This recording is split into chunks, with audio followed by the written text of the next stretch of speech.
నమస్తే, నేను Sanchana. Welcome to speed news. నేను అమూల్య. ఇక ఈ ధర్మ పోరాటానికి చెన్నై శ్రీకారం చుట్టిందని, హైదరాబాద్ ఆక్రమిస్తుందని ముఖ్యమంత్రి రేవంత్ రెడ్డి అన్నారు. కేంద్రం తీసుకొస్తానంటున్న డీలిమిటేషన్ కు వ్యతిరేకంగా తమిళనాడు సీఎం స్టాలిన్ అఖిలపక్ష సమావేశం ఏర్పాటు చేశారు. దీనికి మద్దతు తెలుపుతూ తెలంగాణ నుంచి కాంగ్రెస్ తరపున CM Revanth Reddy, PCC chief Mahesh Kumar Goud హాజరయ్యారు. ఈ సమావేశంపై ట్విట్టర్ వేదికగా స్పందించిన సీఎం పలు కీలక వ్యాఖ్యలు చేశారు. ఈ పుణ్యభూమి తూర్పు నుంచి పడమర వరకు, ఈ ధన్యభూమి ఉత్తరం నుంచి దక్షిణం వరకు ఉందన్నారు. ఇక సర్చ్ వారెంట్ తో హైదరాబాద్ లోని మాదాపూర్ పోలీసులు ఒంగోలు ఎమ్మెల్యే దామచర్ల జనార్దన్ ఇంట్లోకి వెళ్లారు. చెక్ బౌన్స్ కేసులో విజయ్ భాస్కర్ అనే వ్యక్తిని అరెస్ట్ చేసిన నేపథ్యంలో విజయ్ భాస్కర్ లొకేషన్ ఎమ్మెల్యే ఇంట్లో చూపడంతో పోలీసులు ఎమ్మెల్యే ఇంట్లోకి వెళ్లారు. ఎమ్మెల్యే జనార్దన్ ఇంట్లో లేరు. ఇక తన ఇంట్లోకి హైదరాబాద్ పోలీసులు అక్రమంగా చొరబడ్డారని ఒంగోలు 1 టౌన్ పోలీస్ స్టేషన్ లో మాదాపూర్ పోలీసులపై ఫిర్యాదు చేశారు. ఎమ్మెల్యే సీసీ ఫుటేజ్ ను పోలీసులకు అందించారు. సర్చ్ వారెంట్ ఉండడంతో పోలీసులు వివరణ తీసుకుని మాదాపూర్ పోలీసులను స్టేషన్ నుంచి పంపించేశారు.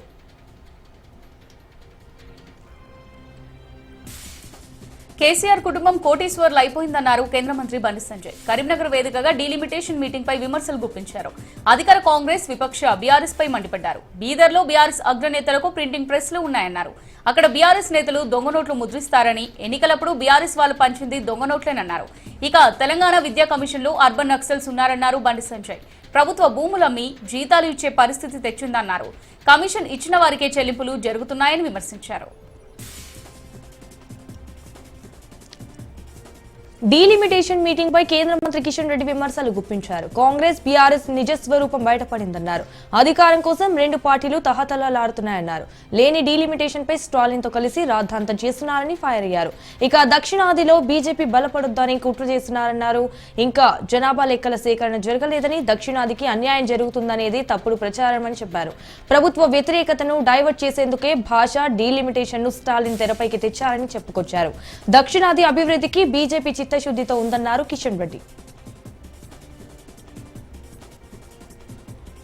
సిద్దిపేట జిల్లా కేంద్రంలోని విపంచి కళానిలయంలో మహిళా జాబ్ మేళా జరిగింది. మాజీ మంత్రి హరీష్ రావు ఈ కార్యక్రమంలో చీఫ్ గెస్ట్ గా పాల్గొన్నారు. చిన్న ఉద్యోగం అని చులకన భావంతో చూడొద్దని నిరుద్యోగులకు సూచించారు. ఇంటిని వీడి అడుగు బయట పెట్టాలన్నారు. జీవితంలో ఎవరైనా మొదటి అడుగుతోనే ప్రారంభిస్తారని, టాటా, బిర్లా వంటి పెద్ద పెద్ద బిలియనీర్లు చిన్న చిన్న జాబ్లతోనే జీవితం ప్రారంభించారని గుర్తు చేశారు.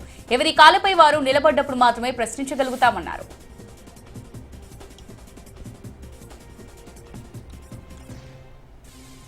బీజేపీ ఎమ్మెల్సీ సోము వీర్రాజు సంచలన వ్యాఖ్యలు చేశారు. జగన్ వైసీపీ పైన ఆయన విరుచుకుపడ్డారు. వైసీపీని ఖాళీ చేయడమే కూటమి లక్ష్యమన్నారు సోము. వచ్చే ఎన్నికల్లో వైసీపీకి 20% ఓట్లు రాకుండా చేయడమే తమ లక్ష్యమన్నారు. జగన్ ది 2 నాల్కల ధోరణి అన్నారు సోము వీర్రాజు. 60 అసెంబ్లీ సీట్లు వచ్చినప్పుడు సభకు వెళ్లలేదు. ఇప్పుడు ప్రజలు ఇవ్వకపోతే ప్రతిపక్ష అర్హత కావాలని అడుగుతున్నారని ఆరోపించారు.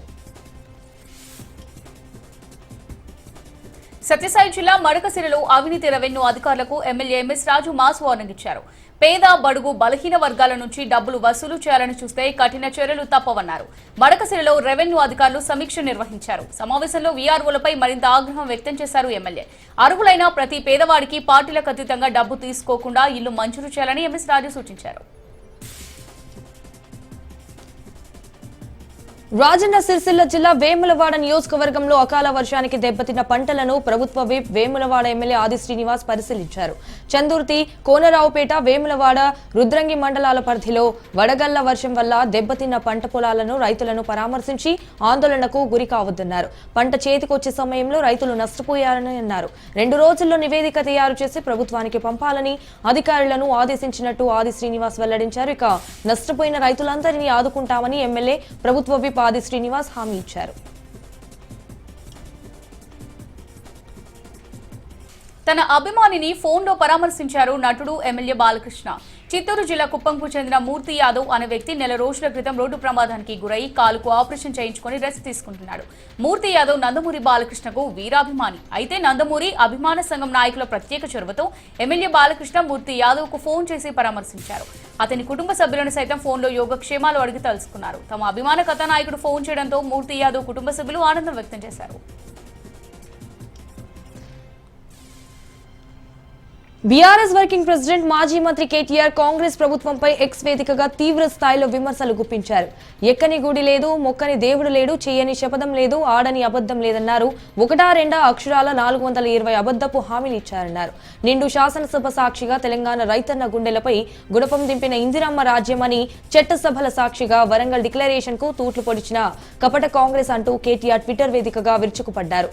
అధికారం కోసం అందరికీ రుణమాఫీ, అధికారం దక్కాక కొందరికి రుణమాఫీ చేశారని, నవ్విపోదురుగాక నాకేంటి సిగ్గు అన్నట్టుగా వ్యవహరిస్తోందన్నారు. బెట్టింగ్ యాప్స్ వ్యవహారంలో కీలక పరిణామం చోటు చేసుకుంది. ఇప్పటి వరకు యూట్యూబర్లు, యాంకర్లపై కేసులు నమోదు కాగా ఇప్పుడు అగ్ర హీరోలపై పోలీసులకు ఫిర్యాదు వెళ్లింది. హీరోలు బాలకృష్ణ, ప్రభాస్, గోపిచంద్లపై పోలీసులకు కంప్లైంట్ చేరింది. ఆన్లైన్ లో సిటీ పోలీసులకు ఫిర్యాదు చేశారు రామారావు. ఒక కంపెనీ బెట్టింగ్ యాప్స్ కి ప్రమోషన్ చేశారని ఫిర్యాదులో పేర్కొన్నారు. హీరోల ప్రమోషన్స్ తో చాలా మంది డబ్బులు నష్టపోయారని ఫిర్యాదులో పేర్కొన్నారు రామారావు.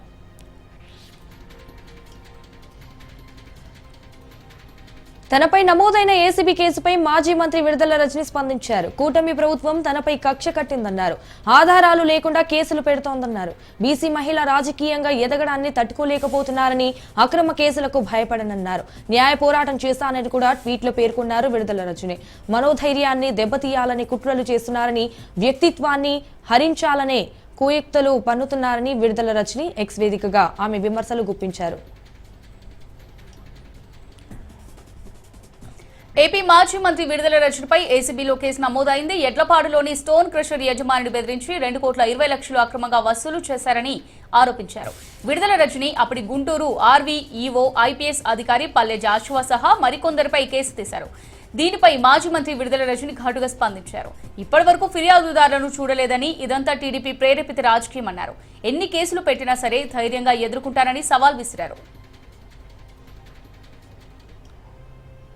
ఇక betting apps, online gaming apps పై ఒకవైపు తెలంగాణ ప్రభుత్వం ఉక్కుపాదం మోపుతుంది. మరోవైపు జీఎస్టీ కౌన్సిల్ కూడా దేశవ్యాప్తంగా ఉన్న ఆన్లైన్ గేమింగ్ వెబ్సైట్ల మోసాలకు చెక్ పెట్టేందుకు కేంద్రం నడుం బిగించింది. ఆన్లైన్ గేమింగ్స్ పై భారీన పడి నష్టపోతున్న వారిని కాపాడేందుకు చర్యలు చేపట్టింది. ఇక ఆన్లైన్ గేమ్స్ ద్వారా ఇంత సంపాదించవచ్చు, అంత సంపాదించవచ్చునని చెప్పి ఎందరినో నష్టాల పాలు చేసిన వెబ్సైట్స్, పోర్టల్స్ ను డీజీజీఐ బ్లాక్ చేసింది. రేపే టీటీడీ పాలక మండలి భేటీ కానుంది. టీటీడీ చైర్మన్ బీఆర్ నాయుడు అధ్యక్షతన అన్నమయ్య భవనంలో ఉదయం 10 గంటలకు సమావేశం ప్రారంభం కానుంది. అయితే ఈ సమావేశంలో 2025-26 వార్షిక బడ్జెట్ ను ప్రవేశపెట్టనున్నారు. అలాగే గతంలో తీసుకున్న నిర్ణయాలపై సమీక్షించడంతో పాటు ఇప్పటికే సిద్ధం చేసిన అజెండాలపై చర్చించి తీర్మానాలు చేయనున్నారు. రైతు రుణమాఫీపై కాంగ్రెస్ మోసం అసెంబ్లీ సాక్షిగా బట్టబయలైందని మాజీ మంత్రి హరీష్ రావు మండిపడ్డారు. 2 లక్షలపై బడ్డ రైతు రుణాలను మాఫీ చేయలేమని వ్యవసాయ మంత్రి అసెంబ్లీలో ప్రకటించడం సీఎం రేవంత్ రెడ్డి చెప్పే మాటలకు చేతులకు సొంతం పొంతన లేదని రుజువు చేసిందన్నారు. ప్రభుత్వ రైతు వ్యతిరేక విధానాన్ని ఎండగడుతూ అసెంబ్లీ నుంచి వాకౌట్ చేశామని హరీష్ రావు అన్నారు. ఇక భద్రాచలం శ్రీరామనవమి బ్రహ్మోత్సవాలకు మంత్రి కోమటిరెడ్డి వెంకటరెడ్డికి ఆహ్వానం అందించారు ఆలయ అధికారులు. ఏప్రిల్ 6 నుంచి ప్రారంభమయ్యే శ్రీరామనవమి తిరు కళ్యాణ ఉత్సవాలకు ఆహ్వానం అందించారు భద్రాచలం దేవస్థానం ఈవో రమాదేవి. మంత్రులు కోమటిరెడ్డి, ఉత్తమ్ కుమార్ రెడ్డి, చూపల్లి కృష్ణారావుకు ఆహ్వానం అందించారు. ఇక భద్రాద్రి బ్రహ్మోత్సవాలకు ఘనంగా ఏర్పాట్లు చేయాలని మంత్రులు అధికారులకు సూచించారు.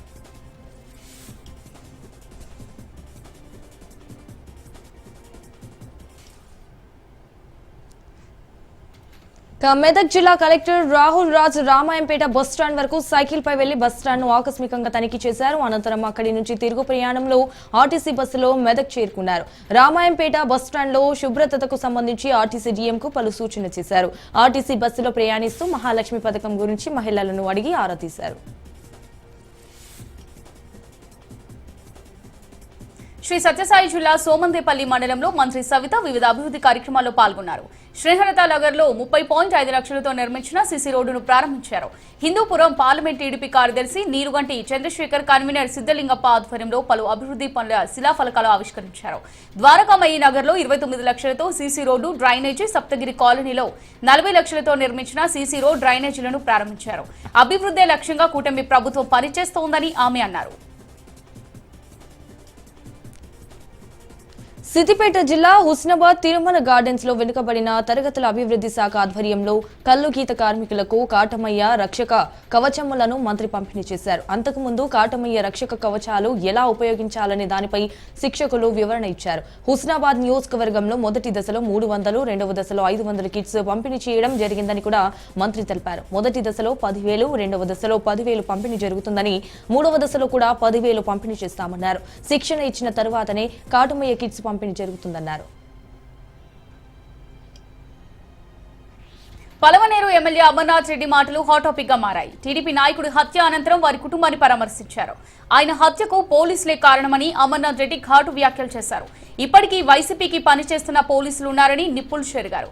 చిత్తూరులో సీనియర్ ఎమ్మెల్యే అయిన నా మాటలు కూడా ఎస్పీ వినలేదని ఘాటు వ్యాఖ్యలు చేశారు.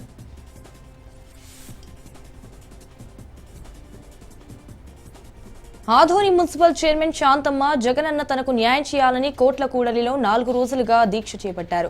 వాల్మీకి సంఘం చైర్పర్సన్ కు మద్దతుగా దీక్షలో పాల్గొన్నారు. బోయ శాంతను 5 సంవత్సరాలు చైర్పర్సన్ గా కొనసాగించాలని కోరారు. తమ పార్టీ కౌన్సిలర్లు నిష్కారణంగా తనపై అవిశ్వాస తీర్మానం పెట్టడానికి కలెక్టర్ అనుమతి కోరడం చాలా బాధాకరమన్నారు. డబ్బుల కోసమే కౌన్సిలర్లు చైర్మన్ ను మార్చుతున్నారని ఆరోపించారు. ఇక ఒక్క కౌన్సిలర్ 1,00,000కు వైస్ చైర్మన్లు 5 లక్షలకు అమ్ముడుపోయారని, ఇందులో మాజీ శాసనసభ్యులు సాయి ప్రసాద్ రెడ్డి కూడా భాగముందని ఆరోపణలు చేస్తూ జగనన్న తనకు న్యాయం చేయాలని డిమాండ్ చేశారు.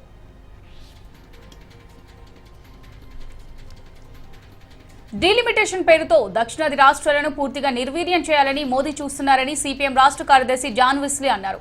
ఇప్పటికే రాష్ట్రాలకు నిధులు ఇవ్వకుండా అభివృద్ధిని కుంటుబడేశారని ఫైర్ అయ్యారు. కేంద్ర రాష్ట్ర ప్రభుత్వాలు గ్రామాల అభివృద్ధికి చర్యలు చేపట్టకుండా నిర్లక్ష్యం చేస్తున్నాయని, సమస్యలు పరిష్కరించడంలో ప్రజా ప్రతినిధులు కూడా పూర్తిగా విఫలమయ్యారని జాన్ విస్లీ అన్నారు. యాదాద్రి భువనగిరి జిల్లా రామన్నపేట మండల సమగ్రాభివృద్ధి ప్రజా సమస్యల పరిష్కారానికి సిపిఎం పార్టీ తలపెట్టిన ప్రజా చైతన్య పాదయాత్ర ప్రారంభ సభలో ఆయన పాల్గొన్నారు. భగత్ సింగ్ వర్ధంతి సందర్భంగా చిత్రపటానికి పూలమాల వేసి నివాళులర్పించారు. ఇక నిర్మల్ జిల్లా కూబీర్ గ్రామస్తులు త్రాగునీటి కోసం తీవ్ర ఇబ్బందులు ఎదుర్కొంటున్నారు. త్రాగునీటి కోసం రాత్రంతా వేచి చూడాల్సి వస్తుందన్నారు గ్రామస్తులు. స్థానిక దోబిగల్లి జయరాము కాలనీ వాసులు కూడా త్రాగునీటి కోసం ఆందోళన చేపట్టారు. త్రాగునీటి కోసం రాత్రి 3 గంటల వరకు వేచి ఉండాల్సిన దుస్థితి దాపురించిందని ఆవేదన వ్యక్తం చేస్తున్నారు. వేసవి కాలంలో త్రాగునీటి కోసం తిప్పలు తప్పవని, ఈ విషయంపై అధికారులకు ఎన్నిసార్లు విన్నవించినా పట్టించుకున్న దాఖలాలు లేవని ఆగ్రహం వ్యక్తం చేస్తున్నారు. ఇప్పటికైనా అధికారులు స్పందించకపోతే నిరాహార దీక్ష చేపట్టి ఆందోళనలు చేపడతామని హెచ్చరించారు. నంద్యాల వెలుగోడు ఎస్ఐ విష్ణు నారాయణపై ఉన్నతాధికారులు బదిలీ వేటు వేశారు. వెలుగోడు పిఎస్ లో బాధితులు చేపట్టినప్పటి నుంచి అనేక అవినీతి ఆరోపణలు ఎదుర్కొంటున్నారు. స్టేషన్ కు వచ్చే ఫిర్యాదుదారులపై మర్యాదపూర్వకంగా నడుచుకోవడని ఆరోపణలున్నాయి. దీంతో ఉన్నతాధికారులు బదిలీ వేటు వేశారు.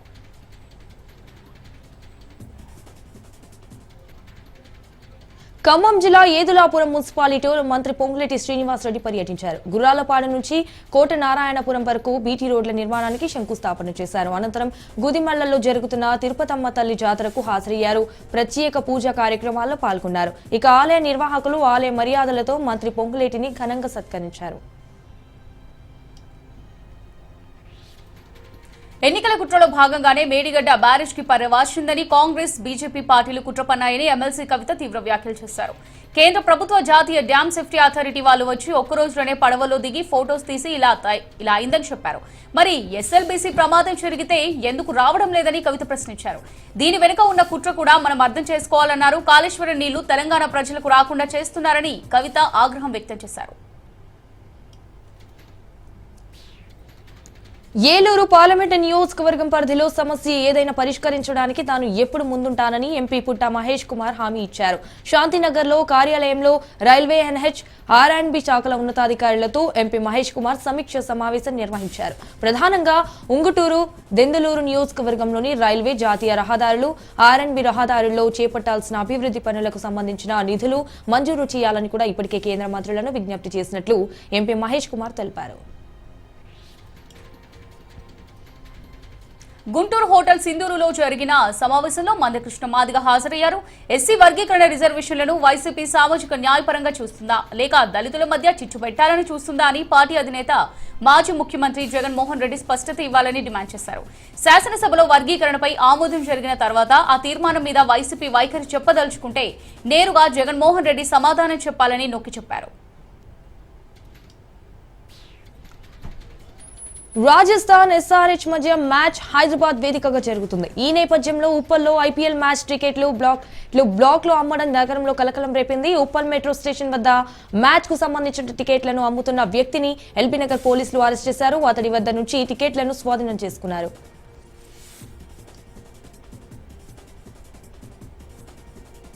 కృష్ణా జిల్లా మచిలీపట్నం పోర్టు నిర్మాణ పనులను మంత్రి కొల్లు రవీంద్ర పరిశీలించారు. ఆర్టీసీ చైర్మన్ కొనకల్ల నారాయణరావు, నియోజకవర్గ జనసేన ఇన్ఛార్జ్ బండి రామకృష్ణతో కలిసి పనులను పరిశీలించారు. మంత్రి కొల్లు రవీంద్రకు కలెక్టర్ డీకే బాలాజీ పనుల పురోగతిని పవర్ పాయింట్ ప్రజెంటేషన్ ద్వారా వివరించారు.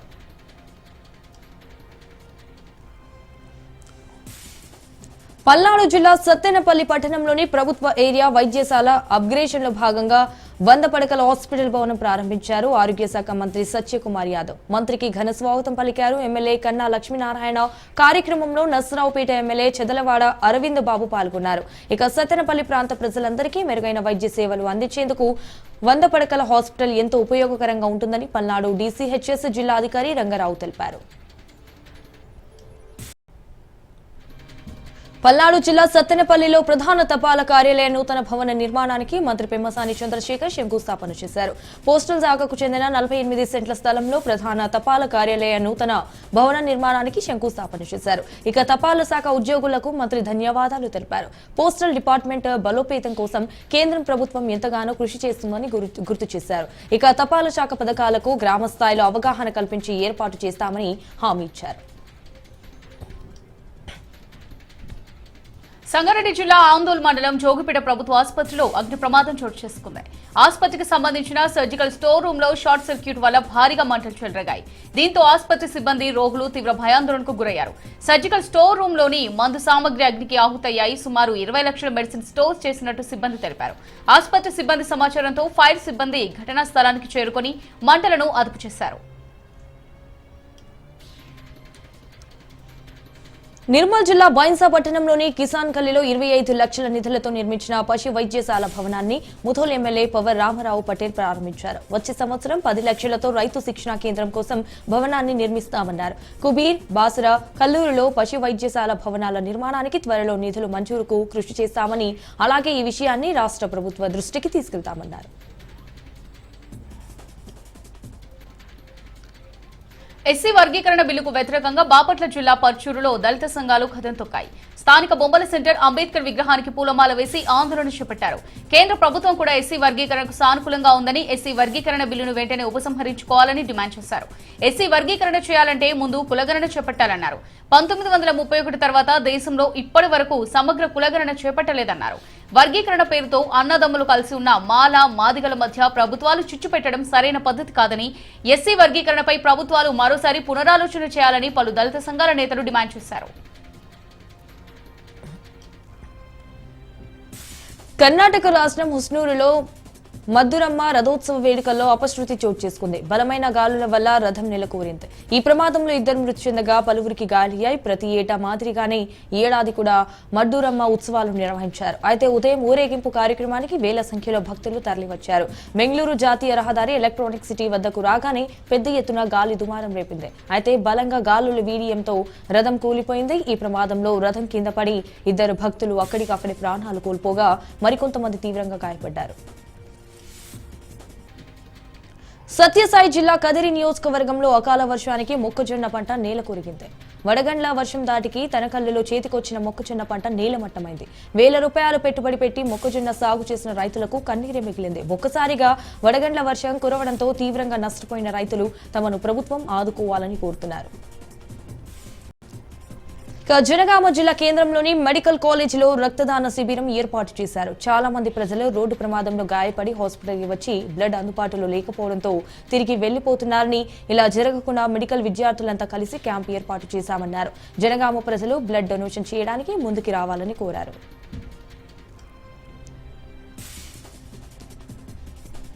శ్రీ సత్యసాయి జిల్లా ధర్మవరం నియోజకవర్గంలో తాడిమర్రి మండలం దాడి తోటలో గాలివాన బీభత్సం సృష్టించింది. భీకర గాలితో జోరుగా వర్షం కురవడంతో రైతులు తీవ్రంగా నష్టపోయారు. గాలివాన బీభత్సానికి 500 ఎకరాల్లో అరటి పంటలో నష్టం వాటిల్లింది. 6 కాలం కష్టపడి కంటికి రెప్పలా పంటను కాపాడుకున్నా తీవ్ర నష్టం వాటిల్లింది. అకాల వర్షం తమను కుదిపేసిందని రైతులు ఆవేదన వ్యక్తం చేస్తున్నారు. తమను ప్రభుత్వం ఆదుకోవాలని వేడుకున్నారు. పొలాల్లోకి వెళ్లి పంట నష్టాన్ని అంచనా వేశారు రెవెన్యూ అధికారులు.